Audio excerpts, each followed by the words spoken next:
பிஜேபின்னு B டீம்னா ஏ team ஒன்று இருக்கு, அது யாருன்னா அதான் திமுக. உங்களுக்கு புரியுதா?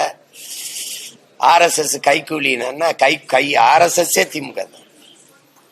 அதுக்கு ஒரு பெரிய கொள்கை வேறுபாடுலாம் ஒன்றும் கிடையாது. அது 100 விழுக்காடு இந்துன்னு சொல்லுவோம் RSS, இது 90 விழுக்காடு இந்துன்னு சொல்லுவோம் திமுக. அது தலைமையே சொல்லுது, நாங்க 90 விழுக்காடு இந்துக்கள் தான். அது எங்களை தமிழரா பார்க்காது, சாதியா பார்க்கும், இல்லைன்னா மதமா பார்க்கும். உங்களுக்கு விளங்குதா? இந்துன்னு சொல்லுது பாருங்க, 90 விழுக்காடு நாங்க தமிழர்னு சொல்ல முடியுதா? இந்துக்கள் தான் எங்க கட்சியிலேன்னு சொல்லுது. அப்ப வர்ற 10 விழுக்காடு தான் இஸ்லாமியங்கிறத இருக்கான் அந்த கட்சியிலே. இந்த சனம் நம்பிட்டால இது.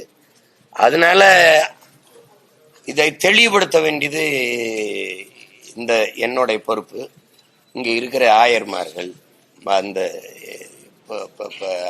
போதகர்களுடைய பொறுப்பு, அருள் இறை பணியாளர்களுடைய பொறுப்பு. அதுல எல்லாரும் நாங்க முடிஞ்ச வரை எடுத்து சொல்றோம். முன்னாடி இதை செய்யல, அப்ப உண்மை நிலையை விளக்க வேண்டியது ஒவ்வொருத்தருக்குமான பொறுப்பு. அதனால சொல்றோம்.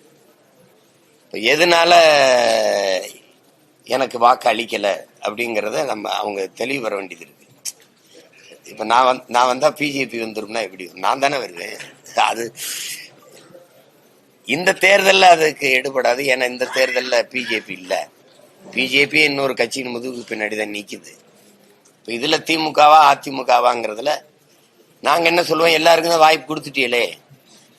ஐயா ஸ்டாலின் ஆட்சியிலையும் வாழ்ந்துட்டீங்க, ஐயா எடப்பாடி ஆட்சியிலையும் வாழ்ந்துட்டீங்க. இந்த 2 கட்சிக்கு மாறி மாறி 60 ஆண்டுகள் வாய்ப்பு கொடுத்துட்டீங்க. ஒரு 5 ஆண்டு உங்க மகனுக்கு கொடுத்து பாருங்களேன் அப்படிங்கறத தான் நாங்க கேட்போம். நான் சொல்றது எதையாவது அவங்க சொல்லியிருக்காங்களா? நான் செய்வேன்னு சொல்றதை ஏதாவது செஞ்சிருக்காங்களா? நான் என்ன சொல்றேங்கிறத கவனிங்க.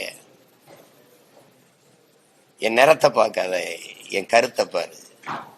என் சாதி என்னன்னு பார்க்காத, நான் சாதிக்க துடிக்கிற என்னுடைய நோக்கத்தை பாரு. மதத்தை பார்க்காத, அதை தாண்டி நாங்க வைக்கிற மானுடத்தை பாரு. அதுக்கு போடு. நீ பெரிய வீட்டை கட்டி வச்சுட்டு போகணும்னு நினைக்கிற, நான் வாழ்றதுக்கு நல்ல நாட்டை வச்சுட்டு போகணும்னு நினைக்கிறேன் மக்களுக்கு. நீ தங்கத்தை வைக்கணும்னு நினைக்கிற, நான் தண்ணியை வைக்கணும்னு நினைக்கிறேன். நீ காசு பணம் காரை வைக்கணும்னு நினைக்கிறேன், நான் நல்ல காத்த வச்சுட்டு போகணும்னு நினைக்கிறேன். அதுதான் இங்க முக்கியம். நீ சொத்தை சேர்த்து வச்சுட்டு போகணும்னு நினைக்கிறேன், நான் நஞ்சு இல்லாத சோத்தை வச்சுட்டு போகணும்னு நினைக்கிறேன். இந்த நினைப்பு உனக்கு இருந்தா என்னோட நில்லு, இல்லைன்னா யாரு கூடவாது நில்லுங்கிறத நம்ம மக்களுக்கு முன்னாடி வைக்கணும்.